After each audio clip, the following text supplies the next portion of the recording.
ñu ngi kër ku sell ki gis ngeen ñu ngi kër ku sell ki ana photo bi sax photo baa ngi nii ñu ngi si buntu kër gi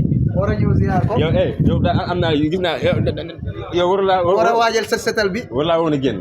déet foog ñu ñëw ziar war laa woon a génn de kër gaa ngi nii daa doon faju pareegu la déet garaawul aayul suma lañ jóge nii dañ nekk si sang bi def na lépp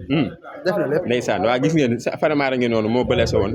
si bët bi noonu ñu ngi nii suma lañ jógee rek ñu ne leen fi jaar waaw di waajal setal bi nag waaw inshallah si te góor gi yëpp dañ ko war a setal teeru ku sell ki ñu ngi noonu voilà koñ bi yëpp mbedd mi yëpp dañ koy setal fii ba fële jàpp na le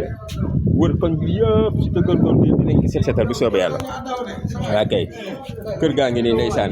an siyaar photo bi laal photo bi tuuti noonu nama ko tedd ki waay dañ laal photo bi waay